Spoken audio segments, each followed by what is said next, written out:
Welcome back, you guys, to another episode as two teams punch their ticket to the conference finals.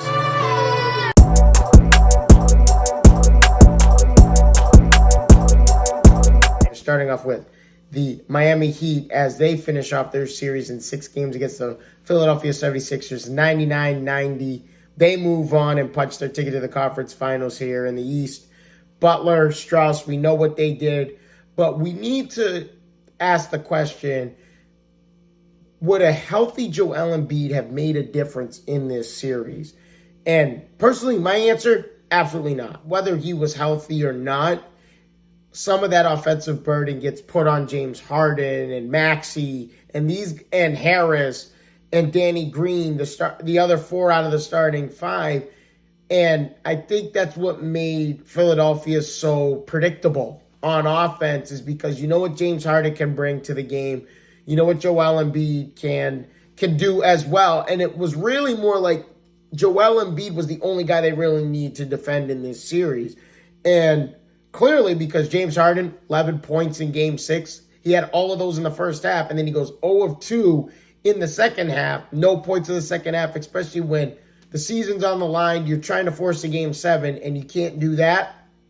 It's unfortunate. So give kudos to Miami. They win yet again on the road here in the playoffs. But I will say this about Philadelphia. James Harden only played with them, the last third of the season? So we can't entirely blame James Harden here. And there was not enough team camaraderie, team chemistry, and that's ultimately the problem with Brooklyn right now as well, with Kyrie and Kevin Durant. Kyrie Irving can't miss 50-something games and then expect to have all this team chemistry when other players are so used to having to expand their role because he's not there playing. And it's the same thing here in Philadelphia. Maxey, who actually had a great year for them.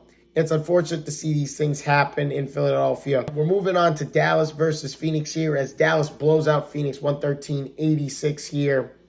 Turnovers, the story of the game here for Phoenix. 22 turnovers, 8 of them by Devin Booker. The points off turnovers for Dallas was the ultimate reason why they won this game, as well as them taking care of the basketball. They scored 29 points off of those turnovers from Phoenix, and then they limited themselves to only 6 turnovers in the ball game. Luka Doncic, 1 turnover. Brunson, Bullock, and Dinwiddie all combined for 52 points, the 3 of them. So to complement Doncic, and that gave Doncic open looks, but like we've said before, Doncic, you're not going to speed him up. You're not going to slow him down. He plays at the same pace all the time, and sometimes you just can't stop him. And especially when Brunson, Bullock, and Dinwiddie are scoring and lighting it up, especially from 3-point range. Dinwiddie, 5 of 7 from downtown. The home team has won all 6 of these games so far. Dallas win in Phoenix on the road in Game 7. Is it possible? Absolutely, it's possible. Phoenix, in order for them to win this,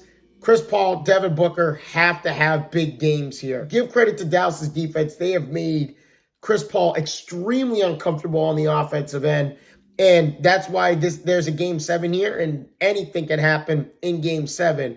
I can't wait on Sunday night. Speaking of Game 7s, Boston and Milwaukee, as Boston wins 108-95 in a very convincing win on the road in Game 6. They take back home court advantage. Jason Tatum, 46 points, 9 rebounds for Jason Tatum. 16 of those points were in the fourth quarter. And Jason Tatum's 46 points, tied for second most all-time by a Celtic in an elimination game, behind the great Sam Jones back in the 1960s, and tied with the great Paul Pierce in 2002. Giannis on the other end, 44 points, 20 rebounds, 6 assists. The last player to have a 44-20 game, Shaquille O'Neal, in 2001. We knew this series was going 7 games. But I will say this. Since Mike Budenholzer has been coach of the Milwaukee Bucks, in potential series clinching games under Mike Budenholzer, Milwaukee's 8-1. Their only loss? Game 6 against the Boston Celtics. Giannis has to get his teammates more involved and stop being stagnant on the offensive end. But he needs Jrue Holiday, Portis, Brook Lopez, Matthews, Allen. He needs all these guys to step up and have key contributions in Game 7 in order for them to have a remote chance to win Game 7 on the road and make it to the Eastern Conference Finals yet again. I have Boston, like I said, in 7. I'm sticking with that pick. I don't care what anyone else thinks. And last but not least, Golden State finishes off their series against the Memphis Grizzlies as they win in 6 games, 110-96. And obviously, the question that I have in mind here is, would a healthy John Morant have changed this series? Absolutely. When John Morant's not there, you're relying on inconsistent three-point shooting, especially from Dillon Brooks, who's only shooting 32% from downtown. Desmond Bane does shoot it a little bit better from downtown. Jaren Jackson Jr., you've heard my story with him and the trap that big men fall into here in the NBA. When they make a couple of threes, they just want to keep shooting it. I understand they're working on it. They're trying to work on their craft and be more of a threat offensively. But when it's not your shot, you should probably stop shooting it from three-point range. And especially with Jaren Jackson Jr. has been so dominant in the paint in this series, that's where he can really make Golden State pay. We know about Game 6 Klay Thompson. 30 points for Klay Thompson. Kevon Looney may not have scored more than 5 points in the scorebooks, but 22 rebounds, 11 of those rebounds were offensive rebounds. I mean, Golden State out-rebounded Memphis, and Memphis is one of the top rebounding teams in the NBA. They out-rebounded them 70-46. The last team to have more than 70 rebounds in a playoff game was the San Antonio Spurs back in 1983. That was the last team to do it, and they had 75 rebounds.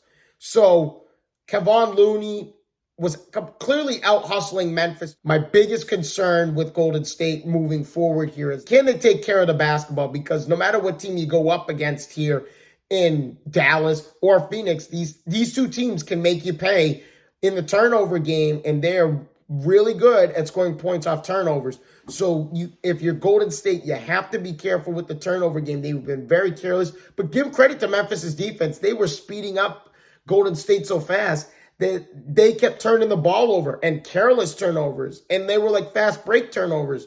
Thank you guys so much for your time. If you guys haven't already, please leave a like and subscribe to the channel. I hope to see all your faces in the next one. Deuces.